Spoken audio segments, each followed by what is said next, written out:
Hello my dear friends, this is Kumar Amit and you are watching the Fortune Point. And dear friends, today we will discuss about most important two news headlines. About these two headlines we will know about the NDA seat sharing in Bihar and और इसमें जो information है उसको देखते हैं, क्योंकि ये जितने भी वीडियोज हैं ये बहुत ही इन्फॉर्मेटिव है। यानी इस इन्फॉर्मेटिव वीडियोज में मैंने दो चीज़ें कवर करने का प्रयास मैं कर रहा हूँ। दो चीज़ें क्या है, एक तो इंग्लिश का हम लोग हिंदी बना रहे हैं और दूसरा कि उससे आपका जनरल नॉलेज बूस्ट हो रहा है। दो चीज़ें इसमें मोस्ट इंपॉर्टेंट है, इसलिए इस वीडियो को अवॉइड मत कीजिए, इस वीडियो को स्किप मत कीजिए और पूरा देखिए वीडियो को। ठीक है, तो आइए देखिए।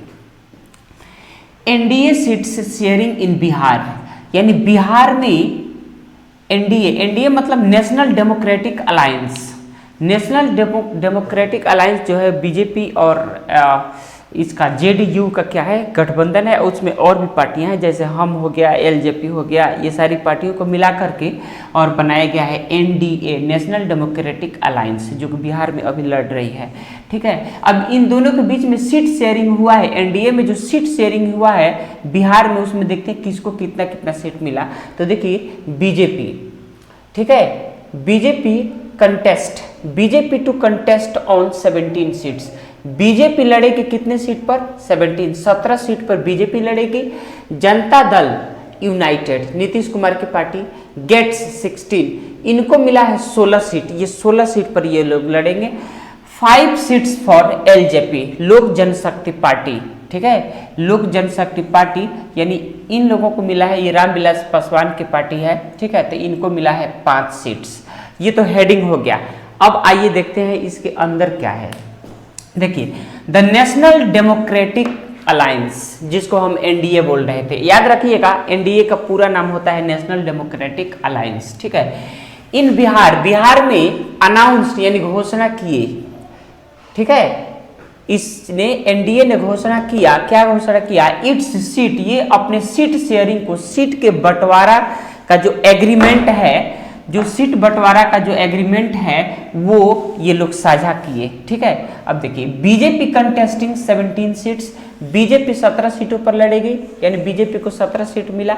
जनता दल यू को 16 सीट मिला, एलजेपी को 5 सीट मिला।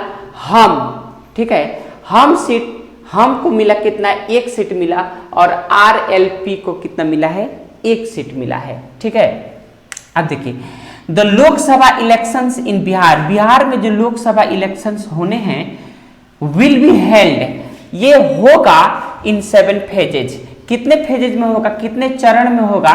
तो ये 7 चरण में होगा। कितने चरण में होगा? 7 चरण में। वही बोल रहा है कि the Lok Sabha elections in Bihar में जो लोकसभा इलेक्शन है विल बी हेल्ड, वो होगा इन 7 फेजेस। कितने फेजेज में होगा?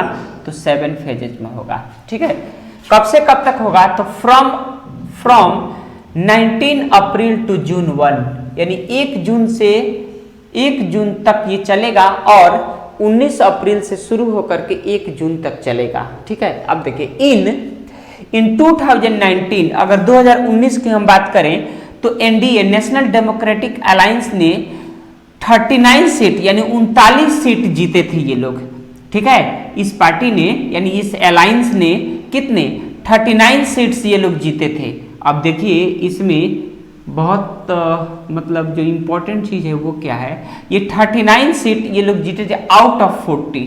पूरे बिहार में 40 लोकसभा सीट्स है, यानी यहाँ से एमपी की संख्या कितनी है? 40 है, जो कि जीत करके दिल्ली जाते हैं ये लोग। ठीक है, अब देखिए, वाइल मीन्स क्या होता है? जबकि द अपोजिशन, जबकि जो विपक्षी पार्टी है यानी राहुल गांधी की जो पार्टी थी वो देखिए मैनेज्ड, उनको संतोष करना पड़ा सिर्फ ओनली 1 सीट, सिर्फ 1 सीट से उन लोगों को क्या करना पड़ा था? संतोष करना पड़ा था। अब देखिए, this time voting will be take place, और इस समय ये वोटिंग होगा इन 7 फेजेज, और ये वोटिंग जो होगा वो 7 चरणों में होगा, with results expected on June 4, और जो इसका परिणाम है उसको एक्सपेक्ट किया जा रहा है, उसका अनुमान लगाया जा रहा है इसका परिणाम आएगा 4 को, ठीक है, यानी 4 जून को इसका परिणाम आएगा, यानी 4 जून को इसका परिणाम आएगा, ठीक है। अब देखिए सेकंड न्यूज देखते हैं। सेकंड न्यूज बोल रहा है कि डोंट साउट एट मी, ये हेडिंग है, don't shout at me CJI DY Chandrachud. अब देखिए मुझ पे चिल्लाओ मत, मुझ पे चिल्लाओ मत। अब देखिए CJI chief justice of India, CJI का पूरा नाम क्या होता है, chief justice of India DY Chandrachud, जो कि हमारे चीफ जस्टिस अभी हैं, स्कोल्ड्स, उन्होंने डांटा, किसको डांटा, तो लॉयर को डांटा, वकील को डांटा, ड्यूरिंग, के दौरान, किस दौरान डांटा, तो इलेक्टोरल बॉन्ड हियरिंग, जब इलेक्टोरल बॉन्ड की सुनवाई हो रही थी उसी समय, ठीक है। तो अगर इस उल्टा इसका मीनिंग निकालेंगे तो देखिए क्या निकलेगा, इलेक्टोरल बॉन्ड के सुनवाई के दौरान CJI DY चंद्रचूड़ ने लॉयर को डांटा, ठीक है। अब इसका न्यूज नीचे देखते हैं क्या है इसमें, देखिए DY चंद्रचूड़ रिप्रीमेंडेड, यानी रिप्रीमेंडेड का मतलब भी क्या होता है, डांटना, रिप्रीमेंडेड का मतलब भी क्या होता है, डांटना, यानी DY चंद्रचूड़ ने डांटा सीनियर एडवोकेट, जो सीनियर एडवोकेट हैं कौन, तो देखिए मैथ्यूज निडुम्पारा, यानी ये टाइटल है, अजीब सा टाइटल है, ठीक है, मैथ्यूज। अब देखिए मैथ्यूज जी जो हैं वो सीनियर एडवोकेट हैं, ठीक है, उन्होंने DY चंद्रचूड़ ने क्या किया, हमारे जो चीफ जस्टिस हैं उन्होंने डांटा, ठीक है। आफ्टर, किसके बाद, तो देखिए आफ्टर मतलब होता है के बाद, आफ्टर ए हीटेड, एक गरम एक्सचेंज, यानी एक क्या बोलेंगे, जैसे हियरिंग हो रहा है उस समय थोड़ी हॉट टॉक जिसको बोलते हैं वो हो गया, तो यहाँ exchange during a hearing on electoral bond, यानी जब इलेक्टोरल बॉन्ड की सुनवाई हो रही थी उसी समय थोड़ा क्या होता है, हॉट टॉक होता है, तो वही लिख रहा है यहाँ पे कि exchange during a hearing on electoral bond, और यहाँ लिख रहा है हीटेड एक्सचेंज। हीटेड एक्सचेंज का मतलब वही हुआ कि थोड़ा गरम बातें हो गई, गरम बातें क्या कहेंगे उसको, थोड़ा सा मतलब हॉट टॉक हो गया, ठीक है। तो इस तरह से अब देखिए यहां पे देखिए don't shout at me, inverted comma के अंदर है, यानी किसी दूसरे के द्वारा कहे गए बातों को जब हम यूज करते हैं लिखने में तो उसको डबल इन्वर्टेड कमा के अंदर में रखते हैं। तो देखिए डबल इन्वर्टेड कमा के अंदर में है डोंट साउट एट मी, यानी मुझ पर चिल्लाओ मत, मुझ पर चिल्लाओ मत। जो CJI सेड, यानी CJI ने कहा, हमारे चीफ जस्टिस ऑफ इंडिया ने कहा, उसमें आगे उन्होंने ये भी जोड़ा, देखिए एडिंग मतलब आगे उन्होंने ये भी जोड़ा, फिर देखिए इन्वर्टेड कमा के अंदर आ गया डबल इन्वर्टेड कमा, this is not a Hyde Park corner meeting.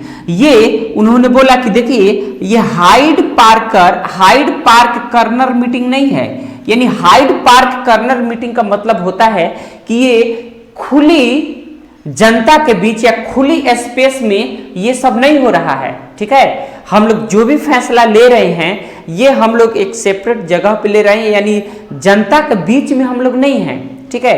तो इसी तरह से ये चीज बोला गया कि this is not a Hyde Park corner meeting, ठीक है, स्टेटिंग, और ये चीज की व्याख्या करते हुए, स्टेटिंग दैट, ये कहते हुए कि the entire electoral bond judgement, यानी पूरा का पूरा इलेक्टोरल बॉन्ड का जो जजमेंट है ये हमने लिया है, इस पर जो फैसला इलेक्टोरल बॉन्ड पर जो भी फैसला हमने लिया है वो हमने देखिए क्या किया है, we delivered behind the citizen back. ये जो फैसला हमने लिया है इलेक्टोरल बॉन्ड पर जो भी जजमेंट हमने लिया है वो हम अपने लोगों के पीठ पीछे, यानी हमारे लोग यहाँ पे प्रेजेंट नहीं थे, ठीक है, और ये जो जजमेंट है ये हमने यहाँ पे लिया है, इन लोगों के पीठ पीछे लिया है एक तरह से कहिए तो, ठीक है। तो we use delivered behind the citizen back, ठीक है, देखिए बिहाइंड द सिटीजन बैक, इसका एक ये मतलब होता है। ठीक है, तो देखिए इसमें दो वर्ड आ रहा है। रिप्रीमेंड मतलब डांटना होता है। हाइड पार्क करना मीटिंग का मतलब होता है कि खुले में कोई मीटिंग करना, खुले में कोई मीटिंग करना, लोगों के सामने कोई मीटिंग करना, तो वो हमारा कहलाता है हाइड पार्क कर्नर मीटिंग। ठीक है, तो यहाँ पर बोला गया कि this is not a Hyde Park corner meeting. ठीक है, तो इसलिए डियर फ्रेंड्स ये रहा आज का बहुत ही मोस्ट इम्पॉर्टेंट दो न्यूज़पेपर कटिंग कह सकते हैं इसको हम। And dear friends at last I would like to say that दुनिया में कहीं भी रहिए अपने व्यक्तित्व को इस प्रकार से निखारिए कि लोग और महिलाएं या कोई भी व्यक्ति आपके साथ सुरक्षित और सम्मानित महसूस करे। एंड घर से कोई कहीं भी जा रहा है तो प्लीज़ उसको हेलमेट कैरी करने के लिए बोलिए। Thanks, God bless you all. और चैनल को सब्सक्राइब करना मत भूलिए और इसको शेयर करना भी मत भूलिए।